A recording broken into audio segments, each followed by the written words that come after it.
And you should be very happy for that, and I know you're going to be a great doctor, but you shouldn't have to be a great doctor on the basis of 50 or 60,000 pounds worth of debt. I met a young graduate on Saturday in Preston. He'd just graduated and he was very proud of his graduation, and well done him. Splendid young guy.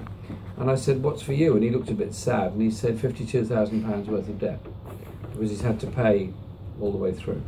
And other countries don't do this.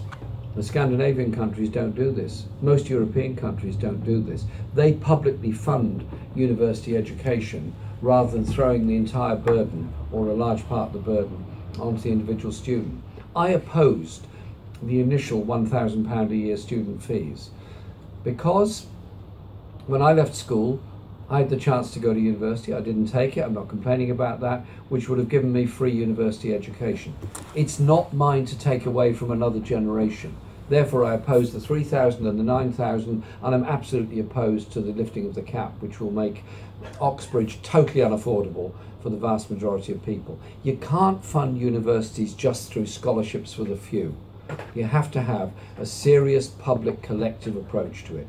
Therefore, we've done some figures on this. We've looked at this, of how we bring about real equality and ending this injustice, and we figure that by raising corporation tax by 0.5% to 20.5%, as opposed to 20% it is now, that would fund university fees for all young people. I think that is something that we want to achieve, and something I want the Labour Party to adopt as its policy. We went some way towards it in the election when Ed Miliband did work out a scheme for reducing student fees. I think we should aim to get rid of student fees altogether, so that we can get a generation that will study. Now, education is for all of us.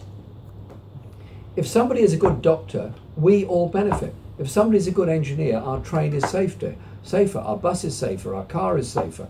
We all benefit from an educated society. But I would also want to see more investment in preschool education, because that is an area where many children lose out in socialisation. We did well on Sure Start and children's centres, but we've got to go further. I would also want to spend the necessary resources on adult education, so that those that didn't do so well in school, didn't achieve perhaps what their potential was in school for lots of different reasons, have a chance of gaining further education. I believe very strongly in education as opening the mind and a liberation for which we all benefit. Your question.